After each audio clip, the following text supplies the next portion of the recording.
আসসালামু আলাইকুম। দুপুর ২টার শীর্ষ সংবাদে স্বাগত জানাচ্ছি আমি শাহনাজ পারভীন।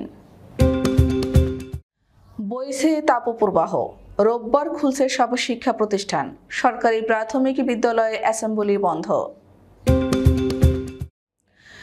দেশ এখন আওয়ামী মগের মূল্যকে পরিণত হয়েছে, মির্জা ফখরুল। ব্যাংকিং খাতের লুটপাটের সাথে সরকারের এমপি মন্ত্রী সুবিধাবাদী আমলারা জড়িত, নূর। এবার পাগলা মসজিদের দান বক্সে মিলল ২৭ বস্তা টাকা। চলচ্চিত্র শিল্পী সমিতির নির্বাচনে মিশা ডিপজল পরিষদের জয় জয়কার। সাবমেরিন কেবলের সরবরাহ বন্ধ, ইন্টারনেটে ধীরগতি। ঈদ যাত্রার ১৫ দিনে সড়কে ঝরল ৪০৭ প্রাণ। বিনা দোষে ১৭ দিন জেল খাটার পর মুক্তি পেলেন নড়াইলের আশরাফুল। ছাতকে ১৪৪ ধারা জারি। স্বামীর পুরুষাঙ্গ কেটে আত্মহত্যা করল স্ত্রী। পাবনায় যুবলীগ নেতাকে কুপিয়ে পিটিয়ে হত্যা। ফিলিস্তিনকে স্বাধীন রাষ্ট্রের স্বীকৃতি দিল আরেক দেশ। এবং কানাডায় মুসলমানদের জন্য হালাল মর্টগেজ চালুর পরিকল্পনা ট্রুডো সরকারের। শুনছিলেন শিরোনাম, এবার বিস্তারিত। ঢাকা জেলা সহ কয়েকটি বিভাগে তাপপ্রবাহ বয়ে যাচ্ছে। এমন পরিস্থিতিতে আগামী ৩ দিনের জন্য দেশে তাপপ্রবাহের সতর্কতা জারি করেছে আবহাওয়া অধিদপ্তর। তাপপ্রবাহ আরও তীব্র হওয়ার আশঙ্কাও প্রকাশ করা হয়েছে। এমন পরিস্থিতিতেই আগামীকাল রোববার থেকে খুলছে সব শিক্ষা প্রতিষ্ঠান। শিক্ষার্থীদের নিয়ে উদ্বিগ্ন অনেক অভিভাবক, তাই শিক্ষা প্রতিষ্ঠানের ছুটির ৭ দিন বাড়ানোর দাবি জানিয়েছে অভিভাবক ঐক্য ফ্রাম। শুক্রবার সংবাদ মাধ্যমে পাঠানো সংগঠনের সভাপতি মুক্তিযোদ্ধা মোহাম্মদ জিয়াউল কবির দুলু স্বাক্ষরিত এক বিজ্ঞপ্তিতে এ দাবি জানানো হয়। সংগঠনটি বলছে, দেশের বিভিন্ন জেলা ও অঞ্চলে হিট অ্যালার্ট জারি করা হয়েছে। মানুষজনকে প্রয়োজন ছাড়া বাইরে বের হতে নিষেধ করেছে প্রশাসন। এর মধ্যে স্কুল কলেজ খুললে অনেক শিশু অসুস্থ হয়ে পড়তে পারে। তাই দেশের সব স্কুল কলেজ মাদ্রাসা আগামী ৭ দিনের জন্য শ্রেণী শিক্ষা কার্যক্রম বন্ধ রাখার দাবি জানাচ্ছে। বিএনপির মহাসচিব মির্জা ফখরুল ইসলাম আলমগীর বলেছেন, দেশটা এখন আওয়ামী মগের মূল্যকে পরিণত হয়েছে। ৭ জানুয়ারি ডামি নির্বাচনের মাধ্যমে জোর জবরদস্তিমূলকভাবে রাষ্ট্র ক্ষমতা দখল করেছে আওয়ামী শাসক গোষ্ঠী। অবৈধ ক্ষমতা ধরে রাখতে দেশব্যাপী বিএনপি সহ বিরোধী দলের নেতাকর্মীদের উপর ভিন্ন ভিন্ন পন্থায় জুলুম নির্যাতনের মাত্রা বৃদ্ধি করেছে তারা। শুক্রবার গণমাধ্যমে পাঠানো এক বিবৃতিতে তিনি এসব কথা বলেন। দিনাজপুর জেলা বিএনপি সহ অঙ্গ সংগঠনের নেতাদের জামিন আবেদন নামঞ্জুর ও কারান্তরীণের ঘটনায় গভীর উদ্বেগ প্রকাশ করে বিবৃতি দেন তিনি। বিএনপি মহাসচিব বলেন, অব্যাহত গতিতে বানোয়াট ও ভিত্তিহীন মামলা দায়ের করে বিরোধী নেতাকর্মীদের পর্যদস্ত ও নাজেহাল করা হচ্ছে। আর এ ধরনের অপকর্ম সাধনের একমাত্র উদ্দেশ্যই হচ্ছে দেশের বিরোধী দলগুলো যেন দখলদার সরকারের স্বৈরাচারী আচরণের সমালোচনা করতে সক্ষম না হয়। মিথ্যা মামলায় বিএনপি নেতাকর্মীদেরকে জামিন না দিয়ে কারাগারে প্রেরণের মাধ্যমে গোটা দেশকেই কারাগারে পরিণত করা হয়েছে। মির্জা ফখরুল বলেন, আদালত কর্তৃক উল্লেখিত নেতাদের জামিন বাতিল ও কারান্তরীণের ঘটনায় আমি গভীর উদ্বেগ প্রকাশ করছি। অবিলম্বে তাদের বিরুদ্ধে দায়েরকৃত বানোয়াট ও রাজনৈতিক প্রতিহিংসামূলক মামলা প্রত্যাহার সহ নিঃশর্ত মুক্তির জোর আহ্বান জানাচ্ছি। দ্রব্যমূল্যের অস্বাভাবিক ঊর্ধ্বগতি, সড়কে মৃত্যুর মিছিল, ব্যাংকিং খাতের লুটপাট সহ চলমান নৈরাজ্যের বিরুদ্ধে প্রতিবাদ সমাবেশ করেছে গণ অধিকার পরিষদ ঢাকা মহানগর দক্ষিণ। শুক্রবার বিকেল 3:30টায় জাতীয় প্রেস ক্লাবের সামনে এই প্রতিবাদ সমাবেশ অনুষ্ঠিত হয়। প্রতিবাদ সমাবেশ গণ অধিকার পরিষদের সভাপতি নুরুল হক নূর বলেন, ব্যাংকিং খাতের লুটপাটের সাথে সরকারের এমপি মন্ত্রী সুবিধাবাদী আমলারা জড়িত। ব্যাঙের ছাতার মতো ব্যাংকের অনুমোদন দেয়া হয়েছে। লুটপাটের জন্য একই পরিবারের একাধিক ব্যক্তিকে পরিচালনা পর্ষদে থাকার সুযোগ দেয়া হয়েছে। জনগণ টের পাচ্ছে না, সরকার ব্যাংকগুলো ফাঁকা করে ফেলেছে। সরকারি দলের সাথে সংশ্লিষ্টরা নামে বেনামে শত শত কোটি টাকা লোন নিচ্ছে, এমনকি কিস্তি পরিশোধ না করে সেটাও লোন করে নিচ্ছে। এভাবে ব্যাংকগুলোতে লুট করছে এবং এই টাকা বিদেশে পাচার করছে, যে কারণে ডলার সংকট তৈরি হচ্ছে। লুটপাটের কারণে যিনি জিনিসপত্রের দাম বাড়ছে। নূর বলেন, আমি চ্যালেঞ্জ করে বলছি, কেএনএফ এই সরকারের গোয়েন্দা সংস্থা সৃষ্টি করেছে। সরকার বিভিন্নভাবে তাদের সহযোগিতা করেছে। এসবের সাথে ভারতের সম্পর্ক রয়েছে। ফলে ভারতের বিরুদ্ধে গিয়ে কেএনএফকে সরকার কিছু করতে পারবে না। এই নাথান বোম ঢাকা বিশ্ববিদ্যালয়ের চারুকলায় পড়েছে। ছাত্র থাকা অবস্থায় কারা তাকে সহযোগিতা করেছে, কারা পৃষ্ঠপোষকতা করেছে সেটা চিন্তা করুন। ইসরায়েলের সাথে বাংলাদেশের কোনো কূটনৈতিক সম্পর্ক নেই, তাহলে ঈদের মধ্যে কিভাবে ইসরায়েলের বিমান বাংলাদেশে আসলো? সরকার অবৈধভাবে ক্ষমতায় থাকতে দেশের নিরাপত্তা, স্বাধীনতা, সার্বভৌমত্বকে ঝুঁকিতে ফেলেছে। এভাবে নৈরাজ্য চলতে থাকলে জনগণ হাতে অস্ত্র তুলে নেবে। গৃহযুদ্ধ অনিবার্য। কিশোরগঞ্জ শহরের ঐতিহাসিক পাগলা মসজিদে 9টি লোহার দান বক্স রয়েছে।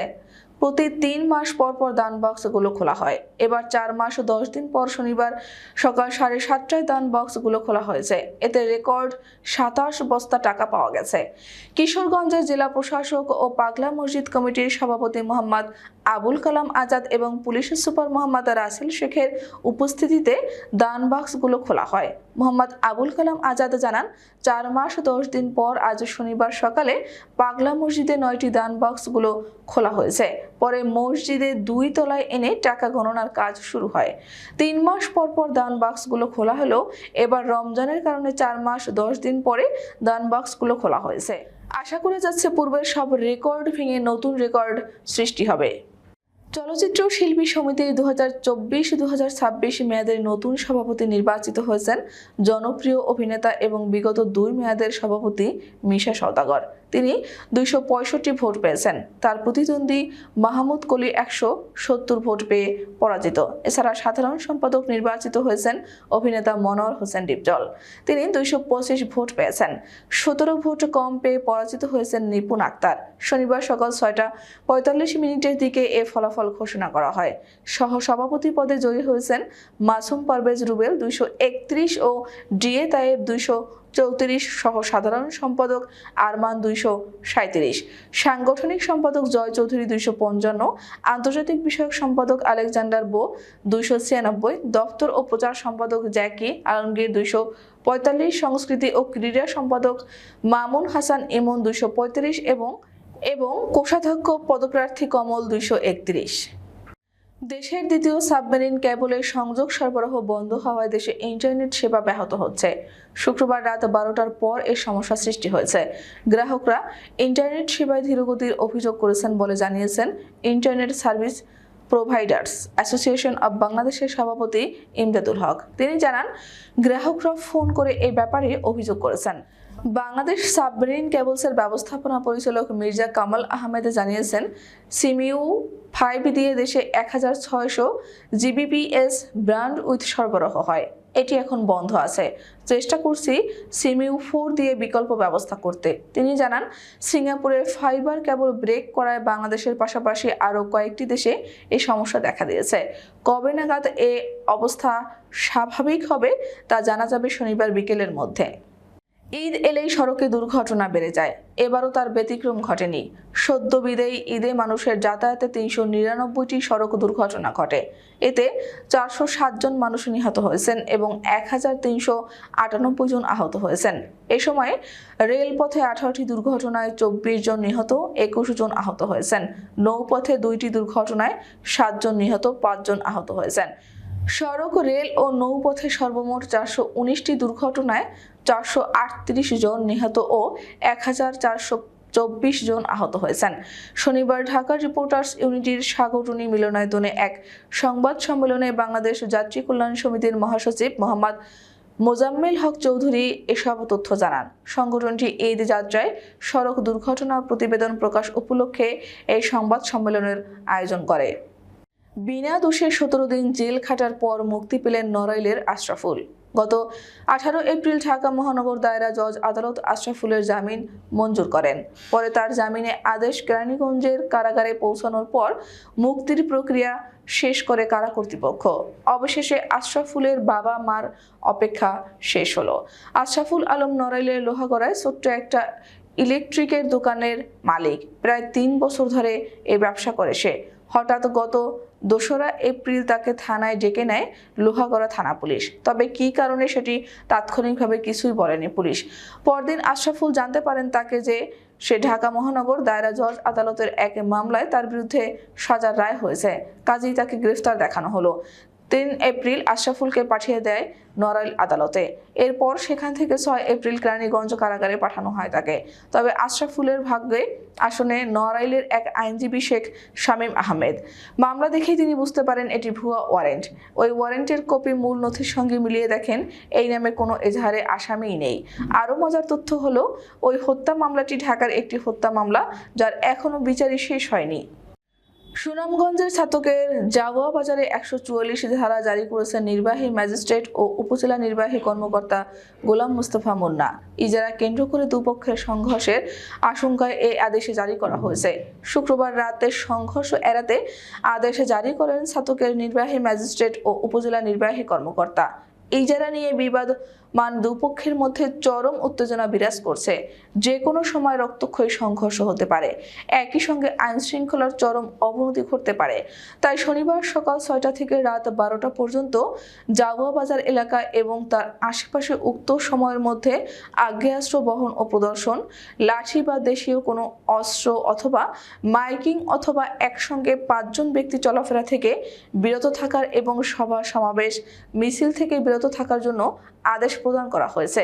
নির্বাহী ম্যাজিস্ট্রেট ও উপজেলা নির্বাহী কর্মকর্তা গোলাম মুস্তফা মুন্না 144 ধারা জারির বিষয়টি নিশ্চিত করেছেন।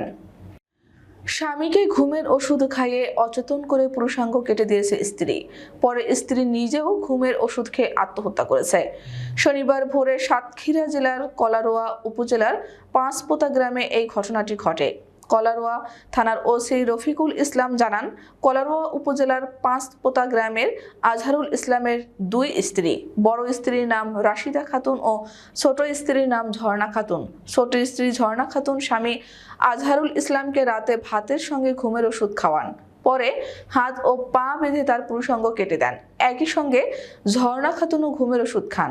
আজ ভোরে ঘটনাটি জানাজানি হলে তাদের 2 জনকে কলারোয়া হাসপাতালে ভর্তি করা হয়। 2 জনের অবস্থা অবনতি হলে তাদেরকে সাতক্ষীরা মেডিকেল কলেজ হাসপাতালে ভর্তি করা হয়।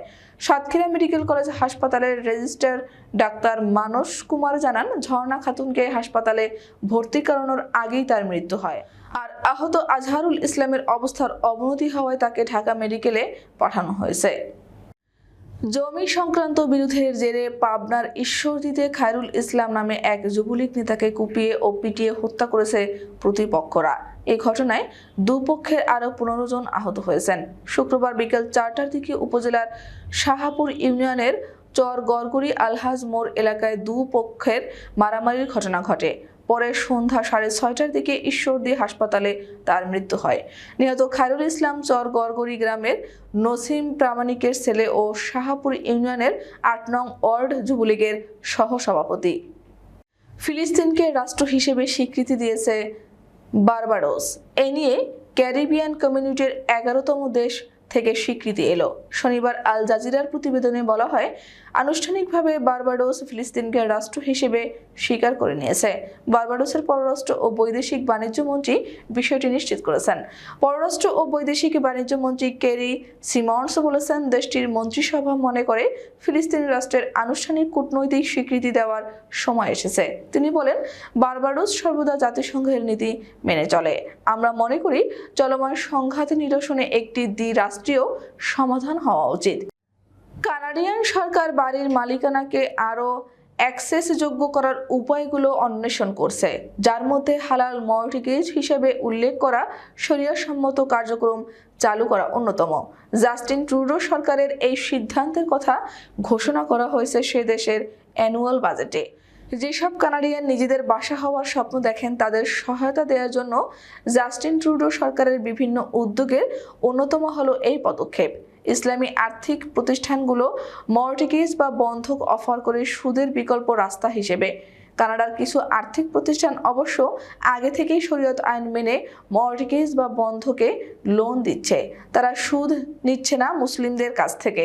তবে সে দেশের সবচেয়ে বড় 5টি ব্যাংক এভাবে এতদিন টাকা ধার দিত না। এবার বাজেটের পর তাদের নীতির বদল হবে এমনই সম্ভাবনা। এই ক্ষেত্রে অবশ্য নির্দিষ্টভাবে দেশের মুসলিম সমাজের কথা মাথায় রাখা হয়েছে, কারণ ইসলামী আইন বা শরীয়ত আইন অনুযায়ী সুদ নিষিদ্ধ। টাকা ধার দেওয়ার ক্ষেত্রে বিকল্প রাস্তা হতে পারে হালাল মর্টগেজ, সেজন্যই এই ব্যবস্থা। একই সঙ্গে কানাডার এবারের বাজেটে সেদেশে বাড়ি কিংবা আবাসিক সম্পত্তি কেনার ব্যাপারে বিদেশিদের উপর আরোপ করা হয়েছে 2 বছরের নিষেধাজ্ঞা।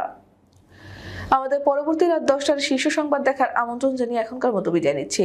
দর্শক, ভিডিওটি শেষ পর্যন্ত দেখার জন্য আপনাকে অসংখ্য ধন্যবাদ। নিত্য নতুন সংবাদ পেতে আমাদের ইউটিউব চ্যানেলটি সাবস্ক্রাইব করুন ও নিয়মিত নোটিফিকেশন পেতে বেল বাটনটি ক্লিক করুন এবং আমাদের ফেসবুক পেজটিতে লাইক করুন। এছাড়াও আমাদের ভিডিওতে লাইক দিয়ে শেয়ার করুন। আল্লাহ হাফেজ।